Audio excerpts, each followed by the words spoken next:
ఇవాళ topic delivery and దాని recovery గురించి. So I have gone through 2 deliveries. My first was normal and she's girl, and my second was C-section and he's boy. Okay. Now coming to my first delivery, stitches పూర్తిగా నయం అవడానికి మాత్రం 2 weeks తీసుకుంది completely. And దాని తర్వాత అన్ని పనులు నేనే చేసుకున్నాను అండ్ బేబీకి కూడా అన్ని పనులు నేనే చేసేదాన్ని. Although I have people around me who takes care of my baby and me. But ఎందుకు నేనే చేసుకోవాలి, నా పనులు నేనే చేసుకోవాలి అన్నట్టు, like I have to learn, right? So నేనే చేసుకున్నాను ఏ హెల్ప్ లేకుండా. And first baby delivery, first baby రికవరీలో రైట్, మనకి ఎంత కన్ఫ్యూజన్ ఉంటుంది. లైక్ ఎవరు ఏది చెప్పినా literally we believe everything. Okay, వాళ్ళు చెప్తున్నారు, మన బేబీకి కూడా అదే ప్రాబ్లం ఏమో, ఇలా అలా చేస్తే వర్కౌట్ అవుతుందేమో అని మనకి చాలా కన్ఫ్యూజన్స్ ఉంటుంది. ఐ యాక్సెప్ట్, ఫస్ట్ మదర్ అయిన ప్రతి లేడీకి ఇది ఉంటుంది. బట్ ఐ రియలీ సే, ఒక బేబీకి వర్కౌట్ అయినది ఇంకొక బేబీకి వర్కౌట్ అవ్వదు. Same like the pregnancy journey, ఒకరికి వర్కౌట్ అయినది ఇంకొకరికి అస్సలు వర్కౌట్ అవ్వదు. లైక్ నా స్టిచెస్ 2 weeksలో హీల్ అయినట్టు ప్రతి లేడీకి 2 weeksలో హీల్ అవుతుందని ఏం లేదు. Okay, it might take some few more days to recover also. And ఇంకొకటి ఏంటంటే, ఫస్ట్ ఎవరు ఏ సజెషన్ ఇచ్చినా కూడా తీసుకోకండి. జస్ట్ డాక్టర్ మీకు ఏం సజెస్ట్ చేస్తే అది మాత్రమే నమ్మండి, అది మాత్రమే చేయండి. ఇంకొకటి, I use to breast feed. Okay, I use to breast feed. First నాకు 2 weeks చాలా కష్టంగానే ఉండేది. నాకు ఎలా కంఫర్టబుల్గా ఉంటే నేను అలా ఫీడ్ చేసేదాన్ని. Like literally I use to keep some supportive pillow. I use to feed like that. And later నేను అలా కాకపోయినా పడుకొని కూడా నేను ఫీడ్ చేసేదాన్ని. థింగ్ ఈజ్, మనం ఫీడ్ చేశాక బేబీకి బర్ప్ చేయడం మాత్రం ఇట్స్ వెరీ ఇంపార్టెంట్. అండ్ నా ఫస్ట్ బేబీకి నేనంతా చూసి చేసినా కూడా she use to have regularly cold, fevers, monthly compulsory ఒక డాక్టర్ విజిట్ కంపల్సరీ ఉండేది. And she use to throw up a lot. Okay, ఏది ఇచ్చినా కూడా she like literally after every feed she use to throw up అనమాట. Because she use to have stomach pain also, digestion problem also. ఒక విషయం నాకు ఇంకా కూడా గుర్తుంది నా ఫస్ట్ బేబీ విషయంలో. Like it's like around night 10:30. Okay, ఆ టైంలో బేబీ ఎక్కువగా ఏడుస్తుందని చెప్పి నేనేం చేశాను, బ్లైండ్గా వేరే వాళ్ళకి చెప్పింది ఒక రిలేటివ్ చెప్పిన ఒక చిన్న థింగ్ని ఫాలో అయ్యి తనకి ఇచ్చాను. And it is like very bad day అనే అనాలి, నైట్ అనే అనాలి.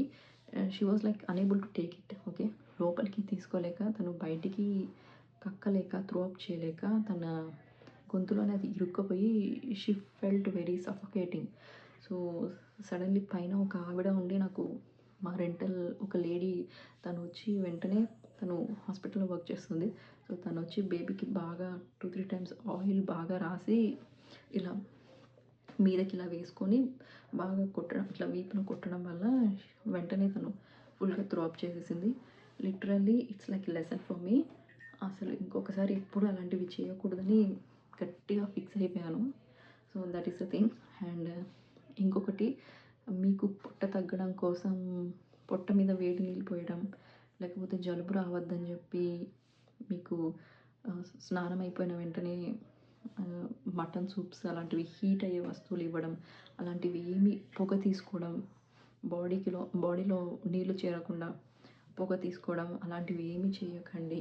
ఓకేనా, నా పర్సనల్ ఎక్స్పీరియన్స్లో చెప్తున్నాను. అలాంటివి మాత్రం అస్సలు బిలీవ్ చేయకండి. These are all myths. Okay, అలా చేయడం వల్ల మీకు ఒకవేళ మదర్కి కోల్డ్ ఉంటే బేబీకి అస్సలు కోల్డ్ రాదండి. That is a big myth. Okay, ఇది నేను ఎందుకు కాన్ఫిడెన్స్గా చెప్తున్నానంటే, I will tell you that in further. Okay, ఎందుకంటే మనము కోల్డ్ వచ్చిందని చెప్పి we take medicines like antibiotics తీసుకుంటాం కదా. లిటరల్లీ మనం ఫీడ్ చేసేటప్పుడు బేబీకి ఆటోమేటిక్గా ఆ యాంటీబయాటిక్స్ అన్నది పాస్ అవుతాయి. Okay, and they will be okay. వాళ్ళకేం కోల్డ్ రాదు. I I believe in that. Okay, and ఇంకొకటి, మీకు పొట్ట తగ్గాలంటే మీరేం అలాంటివి పాత పద్ధతులు ఏం పాటించాల్సిన అవసరం లేదు. మీకు ఒకవేళ పొట్ట నార్మల్ డెలివరీ అవుతే మీరు స్టిచెస్ కింద కాబట్టి మీరు సపోర్టివ్ బెల్ట్ అనేది మీరు రైట్ ఫ్రమ్ డే 1 నుంచే వేసుకోవచ్చు. అండ్ ఒకవేళ మీకు సి సెక్షన్ అవుతే right from I think next day నుంచే మీరు వేసుకోవడం స్టార్ట్ చేయొచ్చు. స్టిచెస్ కింద కాబట్టి కొంచెం పైన వేసుకొని మీరు అన్ని వర్క్స్ చేసుకోవచ్చు. That's not a big problem. And coming to my second pregnancy, నేను ఇలాంటివి ఏమీ పాటించలేదు. కంప్లీట్లీ ఉల్టా అనే చెప్పాలి. ఫస్ట్ బేబీ విషయంలో చేసిన మిస్టేక్స్ ఏది, నేను గట్టిగా ప్రిపేర్ అయ్యాను సెకండ్ బేబీ విషయంలో ఏది చేయకూడదని. అండ్ నాకు సెకండ్ బేబీ దాంట్లో చెప్పాను కదా 40 days తీసుకుంది రికవరీకి. బట్ నాకు అంత పెయిన్ అంతగా ఏం తెలియలేదు. Because I don't know the medicines or some other my body condition or what. నాకు అంతగా సి సెక్షన్ చాలా పెయిన్ఫుల్గా ఉంటుందని అనుకున్నాను. బట్ ఐ డోంట్ నో, నాకు అంత హార్డ్ అనిపించలేదు రికవరీ అవ్వడం. అండ్ సెకండ్ బేబీని కూడా నేనే చూసుకున్నాను without no one help, because I use to stay far from my parents. So that is not a, నాకు అంత పెద్ద డీల్ అనిపించలేదు. నా సెకండ్ బేబీకి అయితే నేను కోల్డ్ ఉన్నా ఫీవర్ ఉన్నా కూడా ఫీడ్ చేసేదాన్ని. వాడికి ఎప్పుడు ఏది రాలేదు. నా ఫస్ట్ బేబీకి డైజెషన్ ప్రాబ్లం ఇలాంటివి, స్టొమక్ పెయిన్స్, బర్ప్ చేయడం కష్టంగా ఉండేది, అలాంటివన్నీ ఉండేది. కానీ నా సెకండ్ బేబీకి అలాంటి ప్రాబ్లమ్స్ ఎప్పుడు ఏమీ రాలేదు. ప్రతి చెకప్లో he use to be in very good weight and good height also. So thing is, మీకు చెప్పాను కదా ఇది ఎందుకు మీకు ముందుగా చెప్తానని. సో నా ఫస్ట్ అండ్ మై సెకండ్ డెలివరీకి ద మేజర్ థింగ్, నేను ఇప్పుడు ఎవరైనా ఒక న్యూ మామ్ కలిస్తే నేను చెప్పే ఫస్ట్ థింగ్ ఏంటంటే, నా ఫస్ట్ బేబీకి నేను ఎంత చూసి తిన్నానో నాకు మాత్రమే తెలుసు. చూసి అన్నిటినీ నేను చాలా జాగ్రత్తగా సెలెక్ట్ చేయడం, ఎవరైనా ఏదైనా చెప్తే దాన్ని వెంటనే బ్లైండ్గా నమ్మేయడం, అలాంటివన్నీ చేశాను. యూ డోంట్ బిలీవ్, నా సెకండ్ డెలివరీ అయిపోయాక రైట్ మనకు ఫుడ్ ఇవ్వరు కదా 1 day మొత్తం. So on the next day of my delivery, you don't believe, నాకు ఫస్ట్ ఫుడ్ వాళ్ళు ఇచ్చింది ఏంటంటే scrambled eggs and potato and some pepper వేసిన బీన్స్ ఇచ్చారు, బాయిల్డ్ పెప్పర్ వేసి. And on the next day they served me dessert also. And you know, వాళ్ళు నాకు water కూడా ఐస్ క్యూబ్స్ వేసిన ఐస్ వాటర్ ఇచ్చారు. ఆ వాటర్ ఇచ్చారు. నేనే 2 days అది తాగి నా వల్ల కాక I have told them no, I want plain water అని. లిటరలీ నేను అలా తాగడం వల్ల నాకు కానీ నా బేబీకి కానీ కోల్డ్ కానీ ఫీవర్ కానీ ఏ ప్రాబ్లం రాలేదండి. He was okay and I was also completely okay. నేను ఎందుకు ఇది చెప్తున్నానంటే, సో ఎవరైనా న్యూ మామ్స్ ఉంటారు కదా, కన్ఫ్యూజ్ అయిపోయి ఓకే ఇది తాగితే మనకు కోల్డ్ వస్తుందేమో, బేబీకి కూడా కోల్డ్ వస్తుందేమో అని అనుకుంటారు కదా. It's all myth.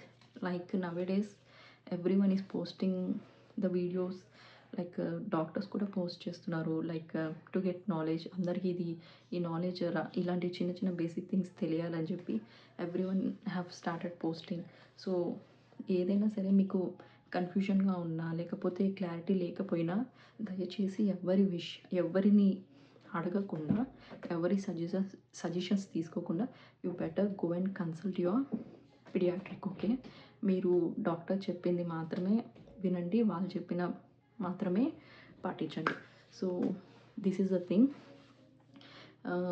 I'll catch you with some other video in my next session. మీకు ఏమైనా డౌట్స్ ఉంటే you can definitely ask me through comments or through inbox also. I will definitely try to reply. And if ఆ doubt వల్ల ఆ answer నేను ఇచ్చే answer ఇంకొక 10 members-కి యూజ్ అవుతుందంటే డెఫినెట్లీ ఆ టాపిక్ మీద నేను ఇంకొక వీడియో డెఫినెట్లీ తీసి పోస్ట్ చేస్తాను. So thank you so much for watching my video. See you again.